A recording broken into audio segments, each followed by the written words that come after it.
I think we can we can also get started. I think we are right on time. So yeah, welcome everyone. Great to see so many of you here, despite the public transport problems and interruptions recently. My name is Andreas Bulling. I'm professor for human-computer interaction and cognitive systems, and also one of the directors of our ELLIS unit here in Stuttgart. And it's my great pleasure to welcome Gerhard Neumann from KIT today for our distinguished lecture.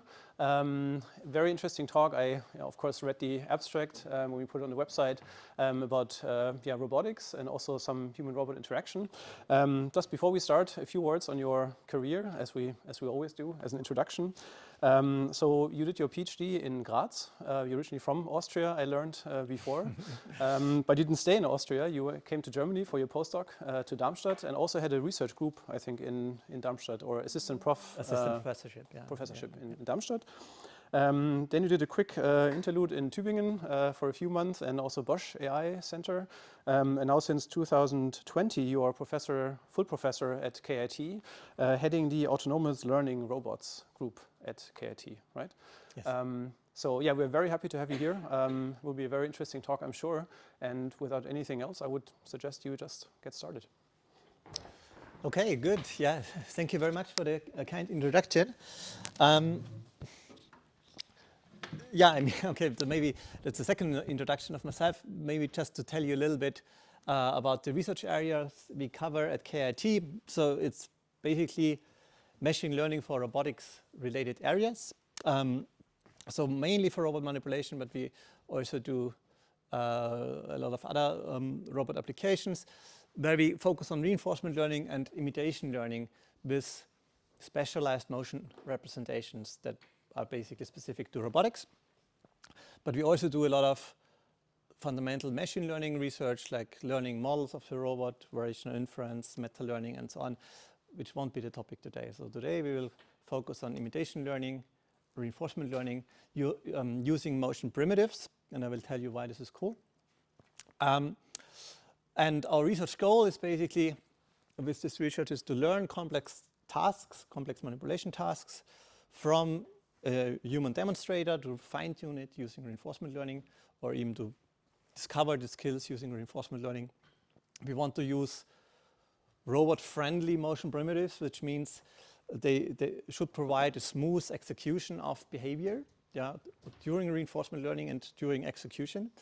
And we also want, and that's part of the talk, to learn versatile behavior, which means if you look at humans, they can execute behavior in many, many different forms, isn't it? Like grasping an object, I can do that in 100 different ways, probably. And the robot should also be able to capture this versatility. And that's actually a quite hard task for most algorithms, as we will see. So for today, the talk is mainly structured into these two topics, imitation learning and reinforcement learning. For imitation learning, I will actually start not with learning at all, but more with a method with user interfaces for data collection, how we can use that for robot learning, to get data more efficiently using augmented reality. I will show you what current algorithms can do. So we offer basically now a benchmark suite for current imitation learning algorithms. And I will introduce the motion primitives for imitation learning and show how you can learn versatile behavior with it. And then we will also go into reinforcement learning methods, where we mainly look at reinforcement learning with motion primitives and how we can also learn versatile behavior there. Okay, so the first topic is in robot learning, we typically need data, and we need efficient ways to generate data, which means to demonstrate complex behavior, complex manipulations. And what is nowadays quite common is also to generate data in simulation, because it's reproducible and it's easier to generate, but it's also not so easy to demonstrate something in simulation. And here we basically had a user study on interfaces, control interfaces, how you can demonstrate complex manipulation behavior in a virtual environment. So you see basically here the system. We have a virtual environment that is actually controlled by a real robot. You kinesthetically teach the virtual environment, and you see basically, this is David here, he's wearing, in this case, the HoloLens 2, and he's seeing the virtual environment, how he manipulates. Basically, here's a box stacking task. Here we have the same as a cup insertion task. And you see, it's quite hard to demonstrate that without such devices. So what people commonly used before is, for example, with a gamepad to do that. Gamepad, it works okay for 2D if you just need to move like that. But for like this really like 3D or even 6D motions, because you also need to consider orientations, it's much harder. And this is a very intuitive interface because you have basically the same morphology of the robot that you control directly in reality as well as on the virtual side, and you have full 3D perception. So it's not screen-based, but you see it on your on the AR device. And the user study was now basically asking the question, what is the best control device for such a virtual environment? I mean, we are currently working on transferring that to a real environment. That's how to control real robots, but here it's just for a virtual environment. And you could do different control devices, like gamepad is probably the one that is most common. But you could use hand tracking, that the robot is basically following your hand. You can use virtual kinesthetic teaching, that you basically can take the virtual robot with your hands and move it around. You can use the motion controllers, which basically are from this virtual environment, virtual reality classes, where you just move your hand with a motion controller and it can track that. Or you could use this kinesthetic teaching that I was talking about. So here on the right side, we have the most hardware requirements, while on the left side, the least hardware requirements. So here we just need the tracker. The question is, what is the most intuitive and the most efficient solution here? And also this kinesthetic teaching, I mean, it's a common method in robot learning, but it hasn't been really used for such a setup so far. So for teleoperating another robot, in this case a virtual robot, and the next step would be really to use it to teleoperate a real robot in the end. And what we did this user study on is 3 different tasks. So you see this box stacking task, where you also have to change the orientation of the boxes. This insertion task, where also the orientation is very important, and basically a manipulation task where you have to put the banana on the plate and the strawberry on the plate, and you have to push the strawberry, and you have to flip the cup around. So it's quite delicate motions you have to perform here. And so that's basically a recent user study that we submitted together with colleagues in KIT, so with Rudolf Lurikov, who led this work. Submitted to HRI, and it will also be presented there in 1 month or so, a few weeks. And you can basically see already the traditional interfaces in terms of success rate. I mean, the motion controller, also hand tracking, it does work quite okay, 50% success rate on over all these tasks. Motion, the gamepad and the virtual kinesthetic teaching, that didn't really work very well, 30%. But with this kinesthetic teaching with a physical robot, you get 95% success rate. Completeness is basically, as you also consider subtasks in there, 98% of the subtasks have been completed, and so which means almost every user can complete all the subtasks. And it's unskilled users who have never seen basically such an interface. And also you can see the same in completion time, that with this interface, people are faster because it's much easier to use.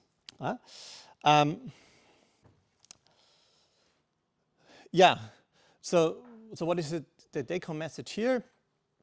So first of all, that if you have a physical robot, then this is very cool to use because it's very easy to generate new data. So getting a couple of 100 demonstrations, you can do it in a few hours, of very complex manipulations, which is not so easy otherwise.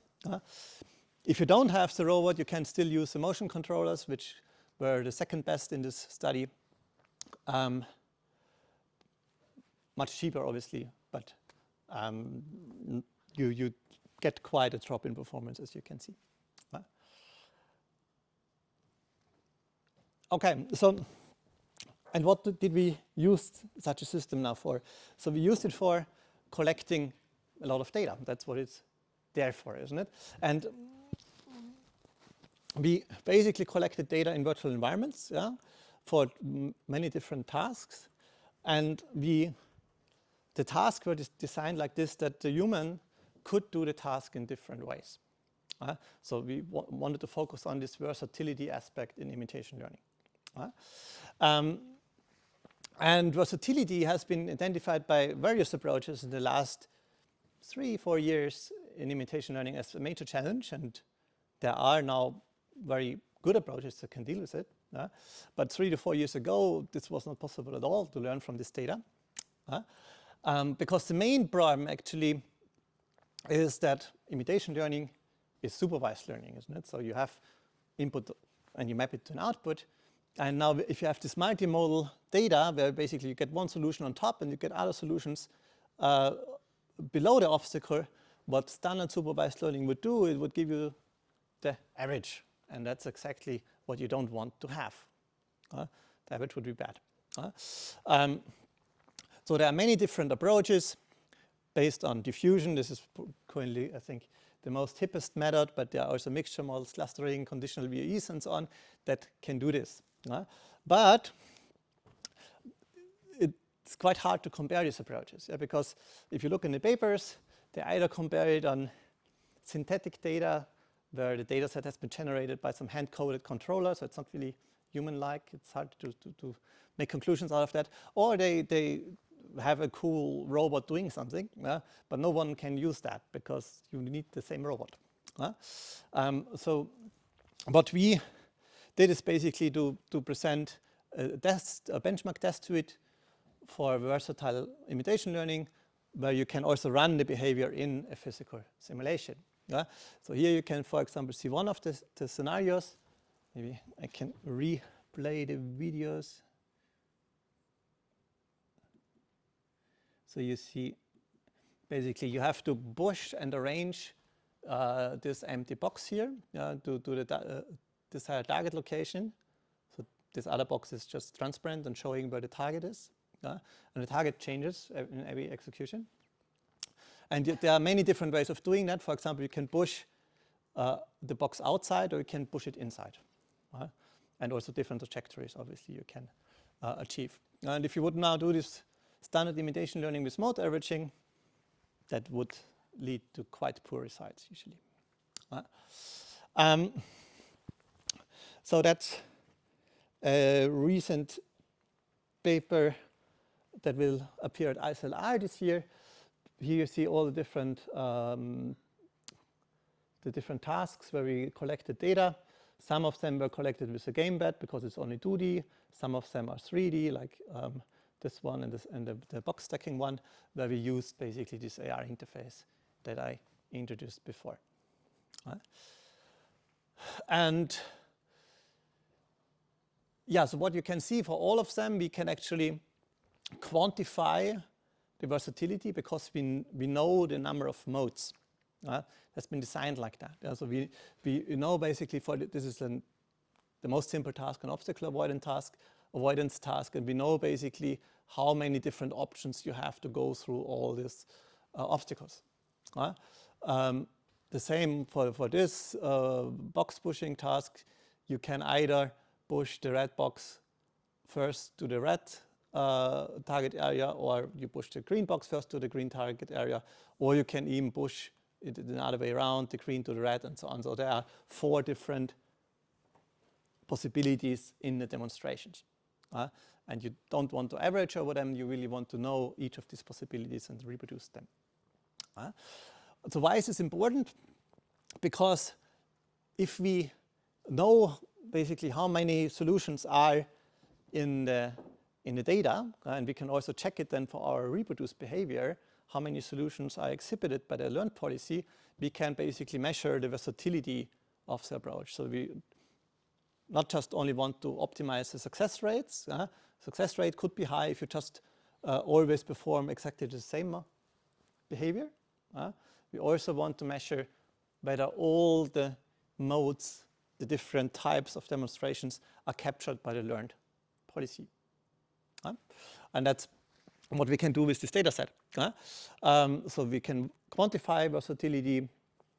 All policies can be executed in this simulation framework, so you can test success rates and versatility of your learned policies. And you can also compare state-based policies with image-based policies, depending on basically the task. Sometimes image-based is better, sometimes state-based is better, where you basically know the state also of the object. And so the question is, can we capture versatility in human demonstrations? And here you can basically see on this obstacle avoidance task some evaluation of recent methods. So you see some VAE-based methods, they don't work very well in terms of versatility. They only choose a very small number of modes. Then there are two diffusion-based methods, BESO. It's also from a colleague from Rudolf at KIT, diffusion-based methods or diffusion policies here, which is work from Google. And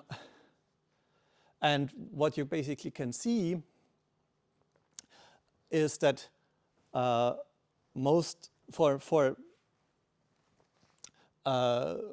the most recent methods, which are based on diffusion, they can recover most modes. So we can see that here in this evaluation, when we look at the entropy of the basically different behaviors that you show.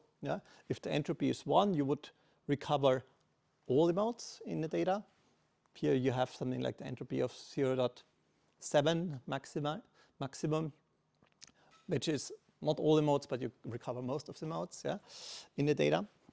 And the success rate, this is now for one of the tasks, is close to 90% for this kind of method. So it's an easier task. For the harder tasks, it's not like that. So you can, for example, the sorting task that you can see here with 6 objects, that is, for example, right now out of the reach of current methods, cannot be solved. And yeah, what else is interesting here is to see that, I mean, there's one algorithm, it's a VAE-based algorithm here that works actually best in terms of success rate, but it's very poor in terms of the versatility. So basically only the diffusion-based methods are good in terms of versatility. As you can see, this is diffusion, this is diffusion, this is diffusion, and this is diffusion. And the other ones are much more restricted. Diffusion also seems to have a good property that it works already quite well with small data sets. But what you can see here is the relation with a different percentage of the original data set. The original data set has been 500 demonstrations. And so with only 10%, so 50 demonstrations, you can also already achieve above 40% success rate with diffusion-based methods. So I'm not sure whether you know what diffusion-based methods do. Some of you might know, because it's quite hip right now to do that. But here is just one illustration from the diffusion policy paper. That is not our work, but just to illustrate what it does. So you see basically diffusion is basically a denoising process. It learns to denoise a random signal in the beginning. So you have a random action vector in the beginning, which would be future points you want to reach, and you learn how to denoise them. And that's what is illustrated here. So these points are in the beginning, these random action vectors, and you basically, throughout the diffusion process, you generate a very accurate action. And the good thing of diffusion is exactly this multimodality. If there are 2 solutions, it will, depending on your initial random vector, either do solution 1 or solution 2. Yeah, okay. Can you just elaborate why versatility is important? Because you could just focus on the best of the demonstrations and get the rest? Is it a robustness topic? Yeah, it's mainly the robustness. Yeah, so if you know about all the options, yeah, if one of the option fails because I don't know there's a new obstacle or something like that, you can still use the others, isn't it? So I mean, directly in these examples, this is not evaluated, but this is basically typically used as motivation why you want to have versatility. Yeah, especially if you want to grasp something or so. I mean, now I can grasp it always in the same way, but if I have confined space, so I think it makes a lot of sense to do that. And the second thing, so the one is, okay, you want to reproduce versatile behavior, and the second thing is you want to learn from versatile behavior, and the standard imitation learning, we would not do much on all of these tasks. Any further questions? So if you have questions, and I think it's better to just raise your hand and then we can directly discuss it. Yeah.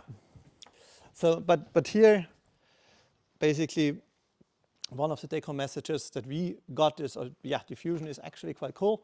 We also want to use it. We will see that later. And yeah, and you can actually solve quite complex tasks with that. Further results that might be interesting. So for most of these tasks, even if you now think actually they could be formulated as Markov decision processes, so you don't need history. The state is just the state of the object, the state of the robot, but history helps because in the human demonstrations there is still something which is not Markov. And the best architecture to include history in imitation learning so far are transformers. So diffusion plus transformers, basically. That's what works the best. We can see that in this evaluation here. Basically, the size of the history. If you don't use, if you have a history 1, the transformer is basically like an MLP. But if you have more larger history, then if you have a larger history, then basically you have multiple tokens that you feed in your transformer, and basically it's processing that. And you can also see that for standard GPT, which is basically now a transformer that is not that only gives you one of the modes, the history doesn't matter so much. But if you really have this versatile, want to capture this versatile behavior, the history helps a lot. So you go from 70% to 89%.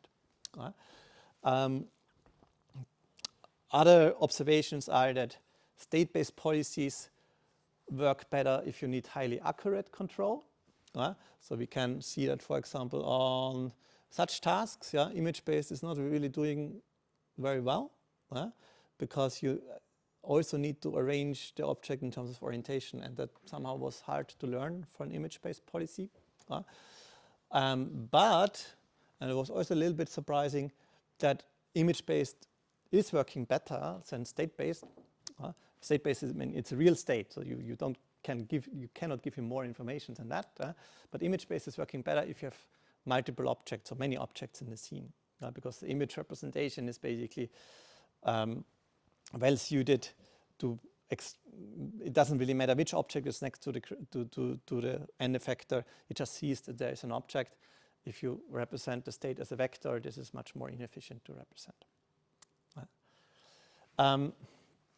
So that was working better with image-based policies, but all algorithms seem to struggle with the most complex scenarios. So there's still a lot of open research to do, like the box stacking and the object rearrangement tasks. You could reach 30 to 40% from 500 to 1,000 demonstrations, something like that. So that's still something where the research community can really change that. Are there questions so far?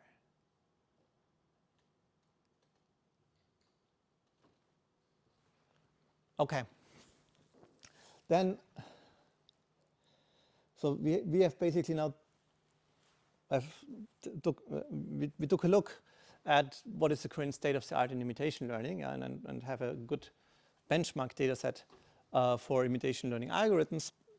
Now let's look also into a little bit new algorithms with what we do in our lab. Yeah? So one of the main research pillars that we have is to work on data-driven movement representations, also often called motion primitives or movement primitives. And what is the main advantage on such motion primitive? It basically defines smooth behavior, because a motion primitive, it encodes a trajectory in a smooth way. And this trajectory is basically then used as your desired trajectory. You can use, for example, for a BD trajectory tracking controller. So what you would basically do is you would generate a motion primitive, which is your desired trajectory here, and then just follow that, and that would be your action. So you would not generate an action per time step, which the standard imitation learning framework does. You directly estimate what is your desired trajectory for the next 50 time steps, for example. And that's why you get much smoother behavior. Well, it captures the long-term behavior and it's much smoother behavior. That's good for imitation learning because you have a smooth execution of the behavior. It's also good for reinforcement learning because what you get in reinforcement learning quite often is you need to explore, isn't it? I mean, it doesn't work without exploration, and this exploration noise is causing havoc to the robot quite often because it's like a random walk and you don't want to put such things on your robot. But with motion primitives, you also explore smoothly, which is a nice thing if you think about robotics. Other advantages that they can be modulated in speed. So if you learn a motion, you can replay this motion faster or slower. We don't really use that now, but they're quite flexible, so to say. And there have been different motion primitive approaches around. Probably the most famous one are dynamic movement primitives. Also be at least to people working on robotics, they will know this architecture. So dynamic motion primitives are defined by a second-order dynamical system that you can see here, which you need to integrate in order to get the desired trajectory. What you learn in this second-order dynamical system is you basically learn some linear basis function representation that modulates your acceleration of this dynamical system. And basically this is a function that only depends on time. You integrate the dynamical system, you get the trajectory, which you can follow. So that has quite some nice properties. For example, it generates smooth behavior, smooth trajectories from any initial condition because it's a dynamic system, it cannot jump, isn't it? So you change position by integration of accelerations. But it also has disadvantages. It's quite hard to generate higher order statistics. So if you want to, for example, compute distributions over trajectories, that's not so easy because you need to integrate the trajectories. It's not so much the topic of today. Today we just want to look, we want to integrate such architectures into neural networks. I mean, yeah, we have the era of deep learning, isn't it? So everything needs to be integrated in deep neural networks. And that's also quite hard with dynamic motion primitives because you need to put these integration steps inside the neural network. So it's computationally quite inefficient to do that.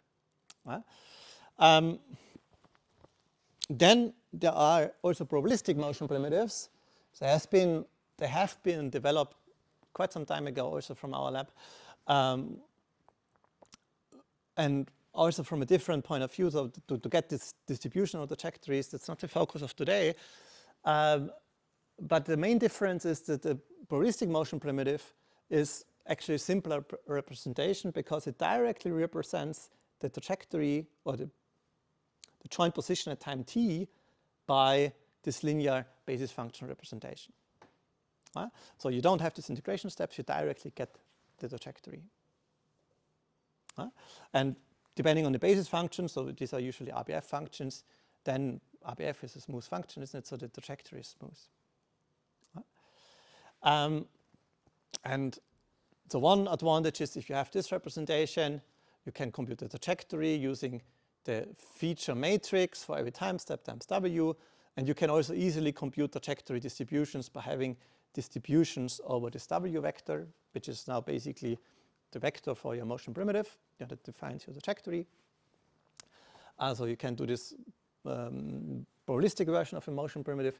It's very easy to integrate that in a neural network because it's just a scalar product, isn't it? A vector-vector product. That's what neural networks do all the time. But it has one major disadvantage. Yeah? So I said we want to do this because of smoothness of behavior. What I don't have here now, I don't have this dynamical system view. So the position for the first time step or for my current time step, it won't be my initial condition. Could be close, but it will never be exactly that. So there will always be a jump between, so for example, now if I want to do replanning, which means I choose a new parameter vector W during execution, there will always be a jump between the old trajectory and the new trajectory. Cannot avoid that. Also, when I start my motion, I cannot guarantee that this motion starts exactly where I am at my current condition. And that might seem like a small limitation, but actually that limits this probabilistic motion primitive framework to be used in many applications because you cannot really use it for replanning, so you cannot pick new trajectories. During execution, you can only do some open loop trajectory following, which is quite boring.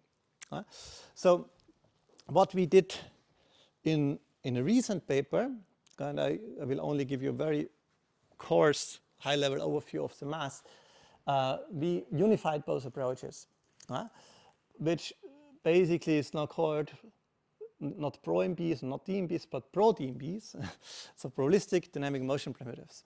And the key idea is to say, okay, we start out with the ODE, that is ordinary differential equation of the DMP, and if you do some tricks, or if you do the math right, basically some not even tricks, you can actually figure out that you can solve this ODE in closed form.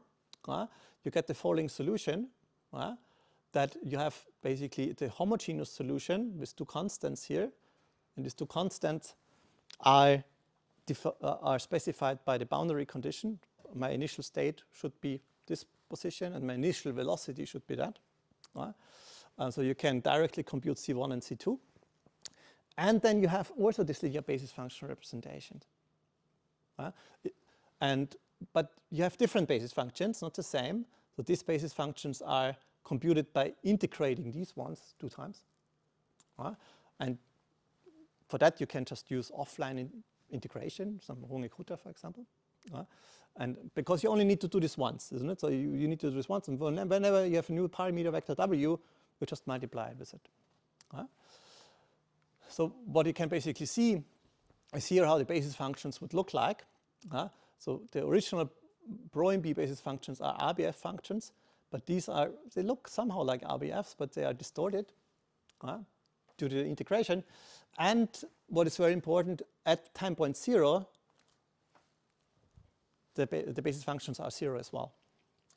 So there is, which means at time point 0, only the initial conditions govern the output of the trajectory, basically, or the joint position, the output of that. So you can, with C1 and C2, exactly set at time point 0, I want to be at this position at this velocity. Those are the boundary conditions of the dynamical system. And we can now compare that, for example, the ProDMP replanning. We have always this jump in the trajectory, which might cause problems with trajectory tracking, while the ProDMP replanning, by this boundary condition, setting the boundary condition right, it always provides smooth trajectories. And that's basically a recent but last year we published that at RILE. So what we didn't specify yet is how you can integrate that in a neural network architecture. I mean, there are different ways of doing this.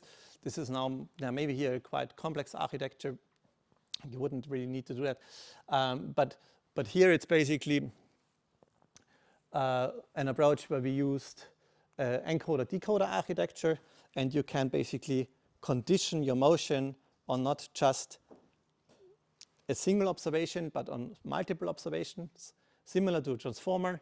But we used a method called Bayesian aggregation instead of a transformer, but it does more or less a similar thing. But what you have to basically understand is that you have multiple observations that could be now multiple images over time. You encode them, could be a transformer or something else, and as an output you get the mean of the motion primitive and the covariance matrix for the motion primitives, and then you can basically sample trajectories that you can use to follow your with a PD controller, and you can learn everything using a log likelihood objective in an end-to-end manner that we can see here. I don't really want to go into this objective exactly, but basically it provides you a way to learn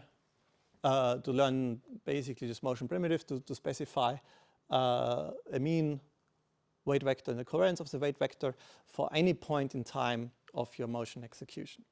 So whenever you get a new observation, you would get an updated parameter vector of the motion. Encoding the variability of human demonstrations.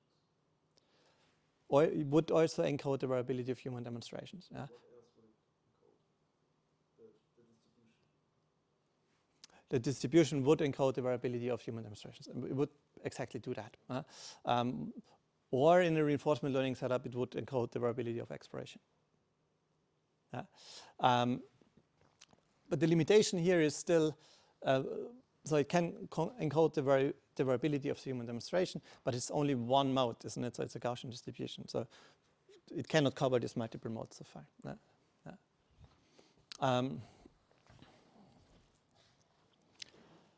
But I mean, you can do some funny things with it. For example, you can solve some digit writing tasks. So here the task is you give the approach an image of a digit, and in the training data for each of these images, you have the corresponding trajectories, how to write this digit. And then what you can basically do is you can directly learn this trajectory. If you would use other approaches that don't have the smoothness criteria in there as a motion primitives do, you get very jockey trajectories, as you can see. With DMPs, you get a quite similar behavior as for our approach, just that this is computationally very hard. As I said, it's 200 times slower than what we have. And you don't get a distribution. So for us, you can get multiple samples of how to write a 3, for example, according to this image. Or what you can do is on the right side, you can give him multiple images, but for example, noisy versions of the digit now, where some of the pixels have been imputed, so you or occluded, so to say, so you don't see them. And what he would give you is then the most likely explanation of the image. So for example, this is an 8, but you see only that.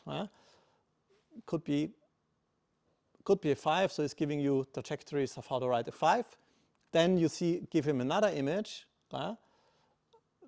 and this doesn't really fit to the 5 anymore so well. So okay, I know now it's an 8, and they produce trajectories of an 8. And that's basically this aggregation of multiple observations to produce this behavior.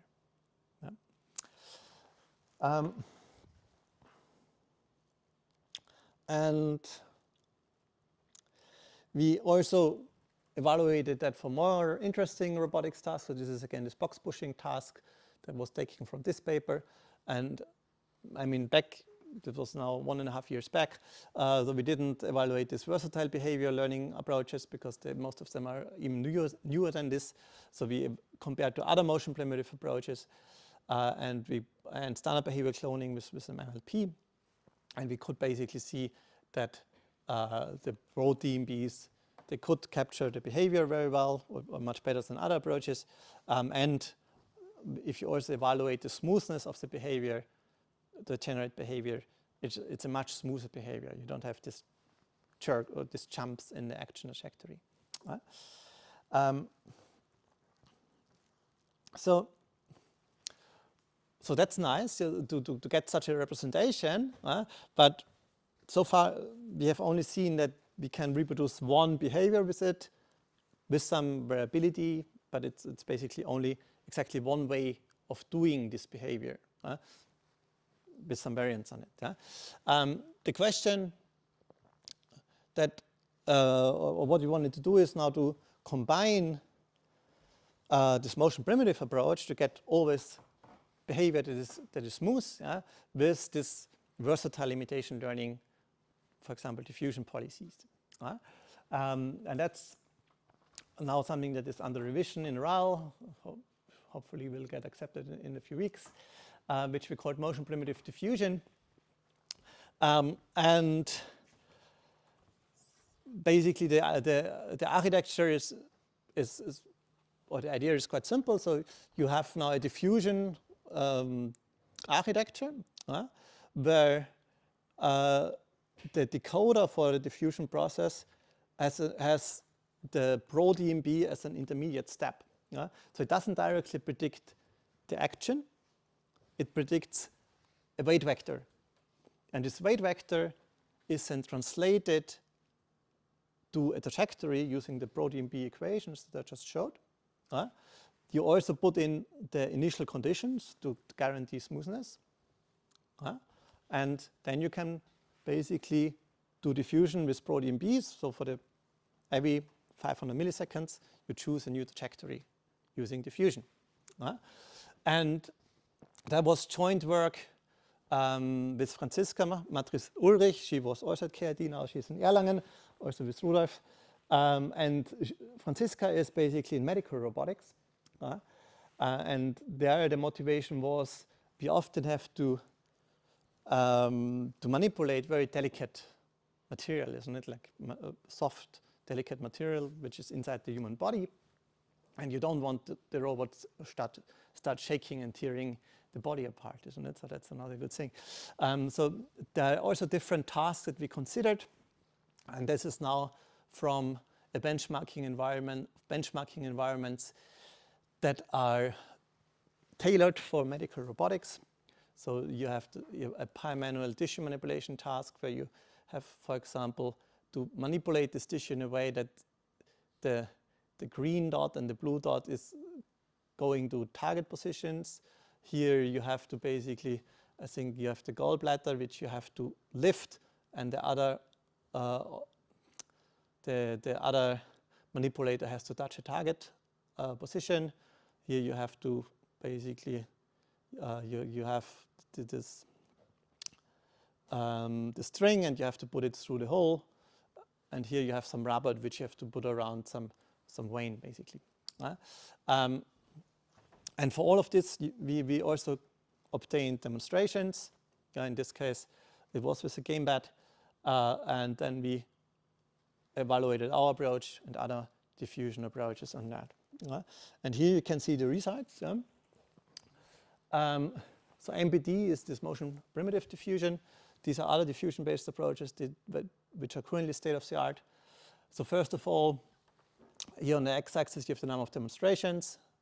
So you see already with maybe 120 demonstrations, you can learn these behaviors quite well. And that's, I think, an okay number to generate. It takes 1 or 2 hours.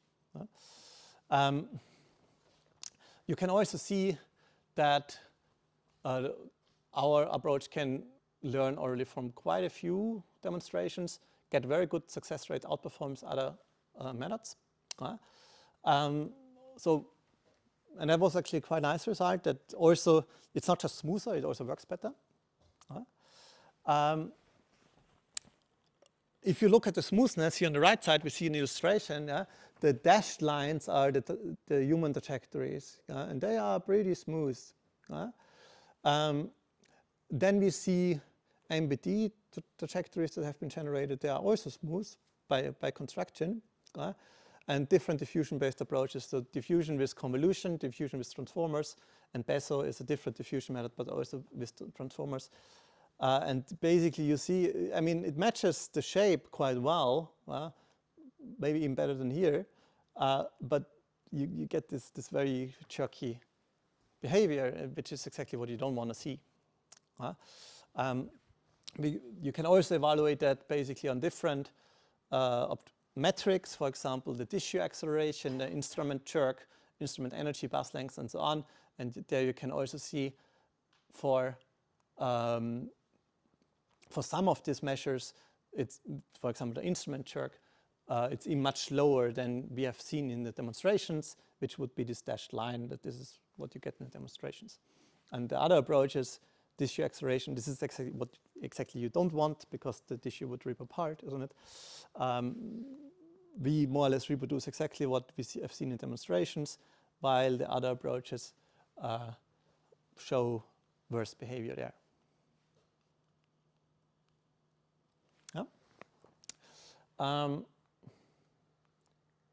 Yeah, and so you can also see another video of that.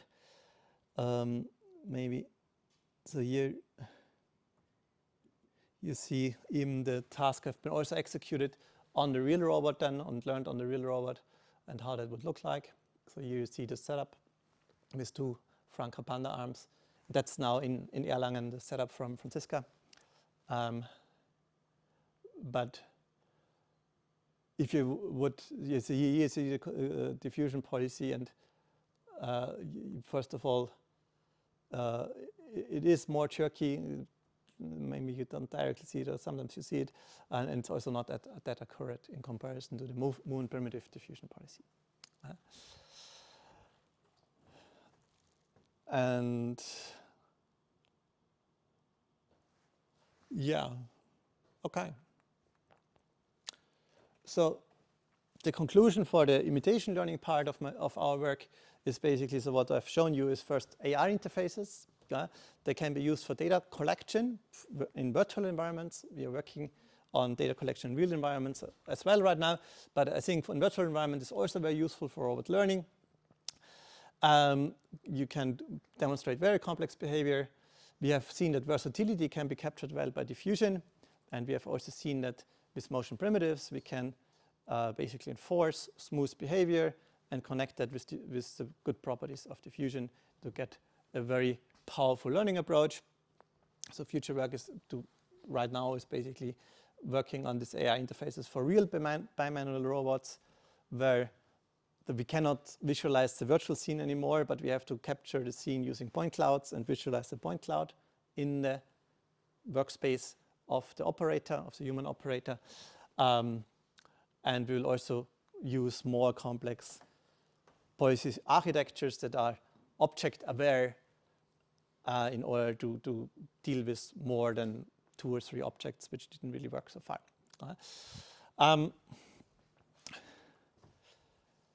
Okay. Are there any questions for this part? Yes.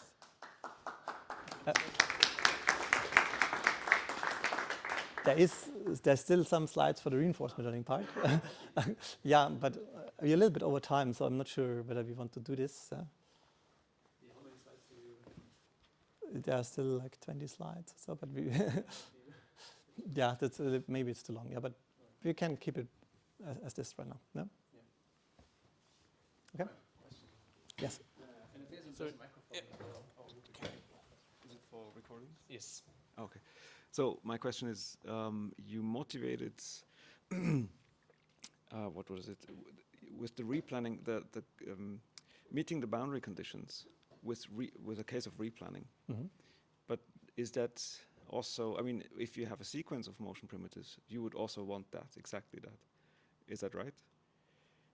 Yes. Also, I mean, if you have a sequence of motion primitives, you also want that. Depends a little bit if the motion is already executed in a way that you have zero velocity, then you only want to reach exactly the same position within the next motion primitive. Or if you stop it already before reaching zero velocity, then you also want to achieve the same velocity in the beginning to don't get a jump in that. Yeah, okay. But this you haven't talked about. I mean, you can do exactly the same thing. So the boundary condition is actually, it can be applied for any time step. So, I mean, we haven't seen that in the mass, but so you can apply the boundary. You could even apply, you want to be, for time step 1, I want to have this position, and for time step 2, I want to have this velocity. It doesn't really matter. You can apply that for any time step. And for sequencing a motion primitive, it would be applying it for time step 0 of the new motion primitive, isn't it? Yeah. And for replanning, it would be applying it at intermediate time steps. Yeah. No, I'm pretty excited about this extension of dynamic movement primitives, because we're currently using it for a totally different purpose, the old ones, and this extension might come in very handy. Yeah. It's very cool.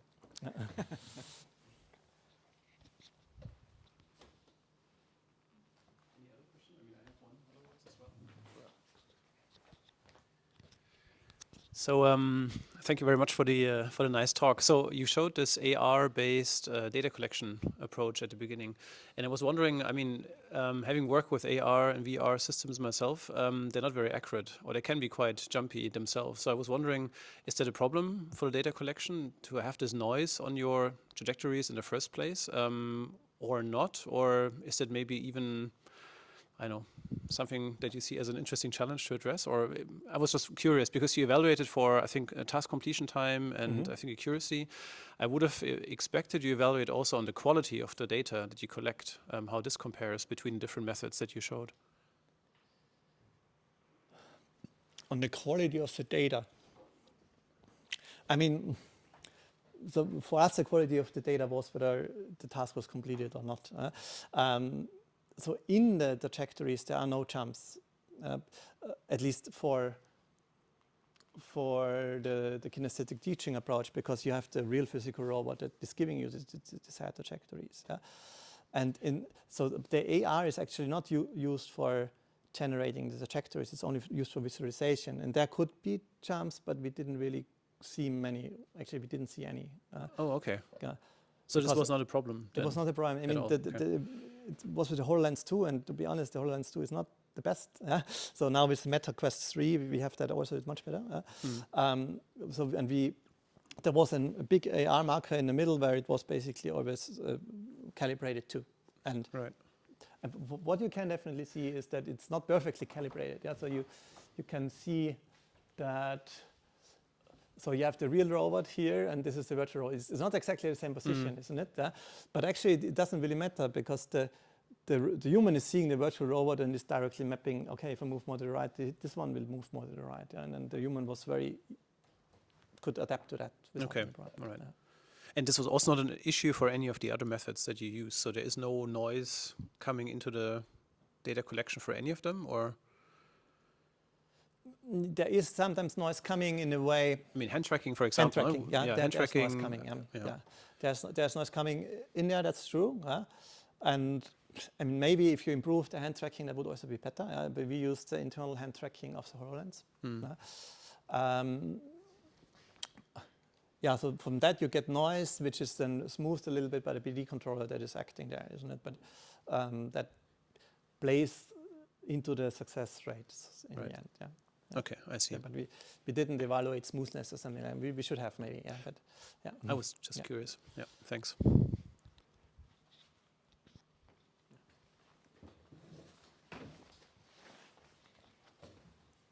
Thanks. Yeah, I also have a question about this work. I find it very interesting and also very relevant, especially when you use platforms that, for example, have sensors that are hard to simulate.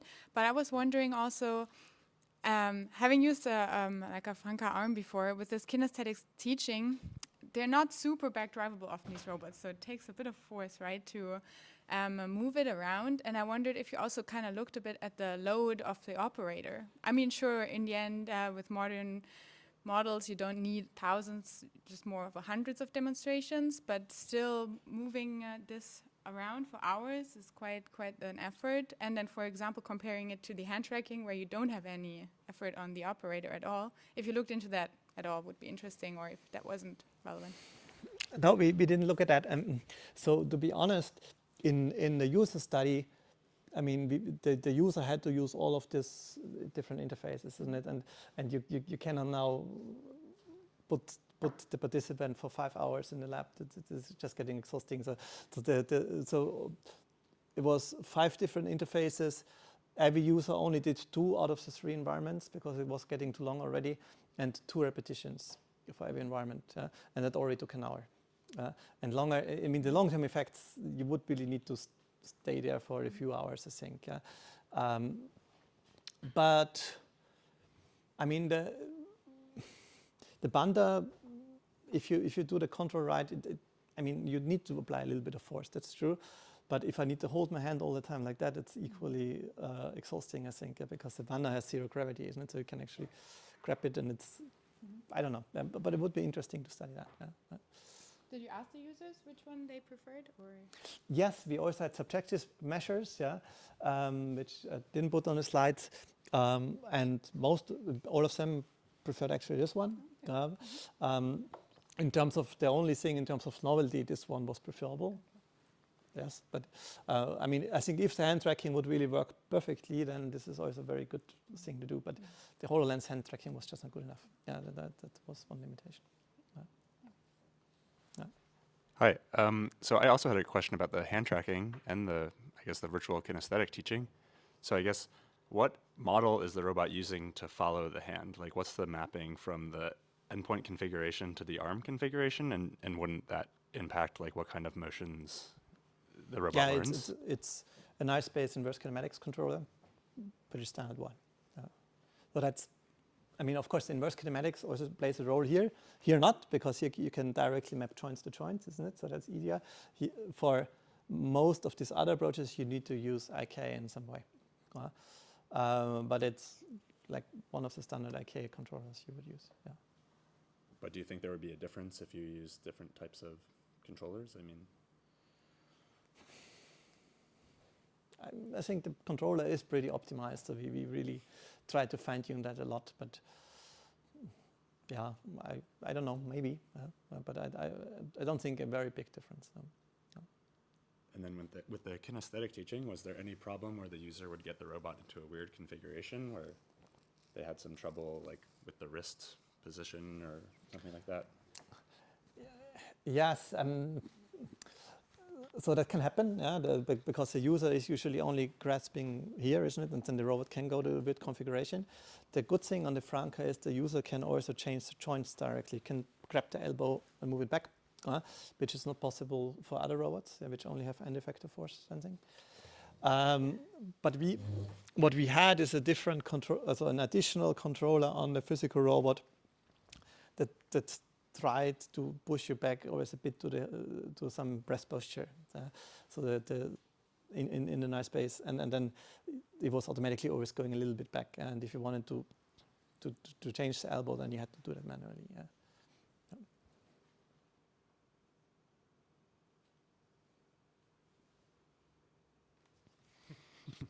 Yeah, otherwise I have another question. So the overall goal seems to be smooth trajectories, right? Yeah. I mean, human motion is smooth most of the time, but not always. And I was wondering what happens, or how do these methods cope with non-smooth human behaviors that may happen? Is there work on this, or do they completely fail, or do they kind of over? I don't know. Yeah.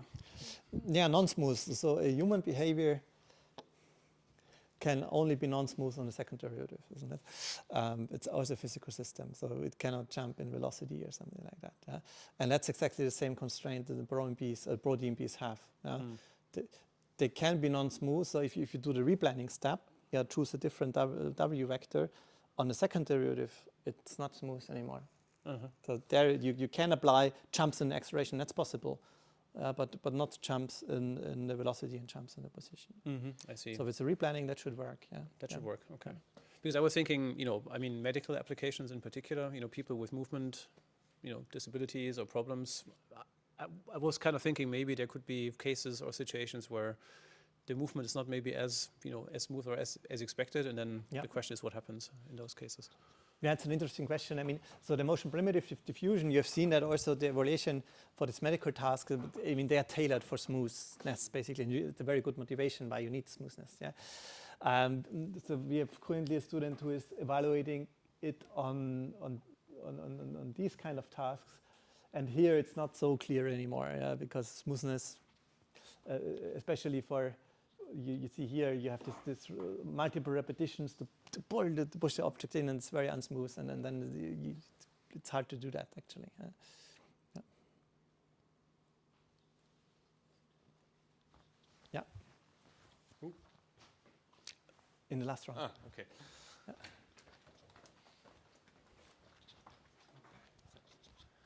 Thanks for the talk. It's very interesting. I have a question about the motion primitives. What if, like, I have a situation where there's a joint motion primitives? For example, a human using a gamepad to control the robot. When the robot already generated a trajectory, but I say, okay, please move here using a gamepad. Does it still work with your probabilistic dynamic motion primitives? So let me see whether I got the question right. So you're basically saying, okay, the robot generated a motion already, but the human should correct it in a way with a gamepad, for example? Yeah, something like that. Yeah, we didn't do that. I think it should work. Yeah, I mean, so what? It depends a little bit what exactly you want to do. Yeah, but what motion primitives can provide, especially this probabilistic formulation here, is they can also provide you a trajectory, yes, but also a feedback controller. A variable stiffness feedback controller that is computed depending on the variance profile. So you would have high stiffness here, low stiffness here. That's part of the original ProDMPs, but you could also do that in ProDMPs.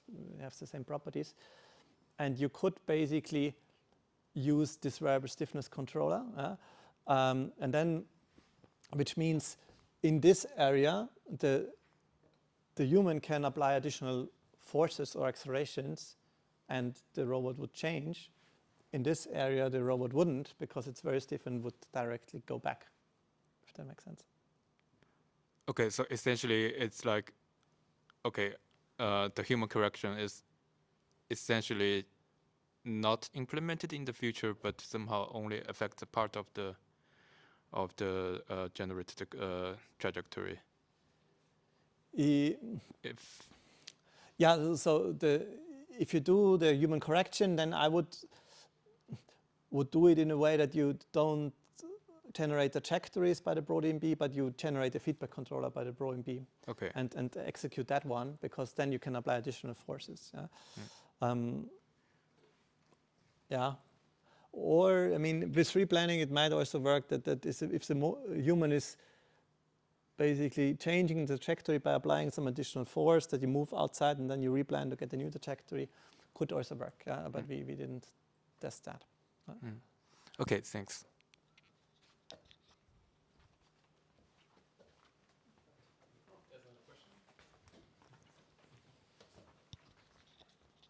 So we didn't come to the reinforcement learning part. Yeah.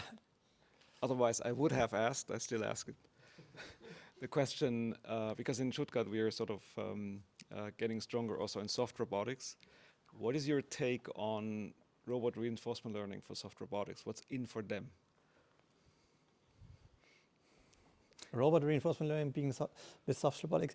Yeah, I mean, I think there are two ways you could do it. Yeah, either you start with demonstrations and do fine-tuning on the real robot system, and that is not working out of the box. Yeah, fine-tuning in reinforcement learning is still an open issue. We're also working on that, but especially I think with motion primitives, it should work better, but it's still work in progress.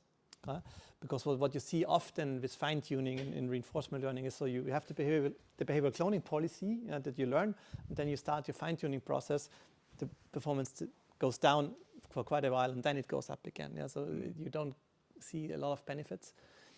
That's mainly caused by the off-policy nature of these algorithms. If you would use on-policy, that works better, but it's very data inefficient.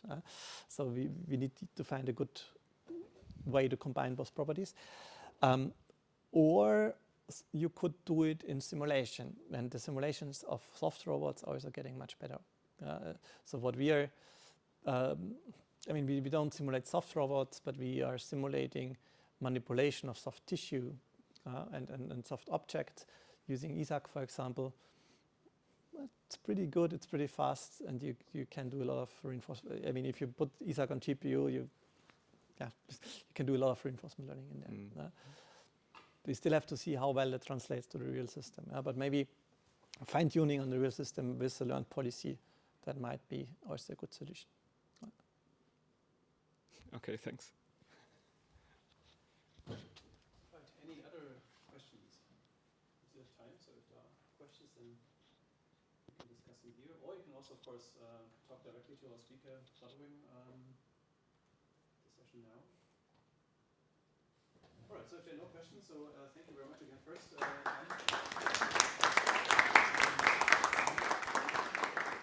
Remarks. If you haven't put your name and signed in the list already, please do so, because we need this, to be able to offer food here and drinks. I think the list should be somewhere. I'm not sure. Oh, it went all the way to the back. Still, in case you haven't signed, please do so. There will be, food and drinks here. So if you want to stay and take some food, please stay here. And for example, talk to the speaker, or just mix and talk a bit. That's also fine. If you want to be notified about future talks in the series, we have a mailing list that you can subscribe to. There's a website where all the talks will also be announced. ELLIS in Stuttgart. And we would love to see you again in the future. Thanks for coming. Thank you very much in particular for giving the talk today. It's a pleasure to have you here. And yeah, see you around. Thanks for coming.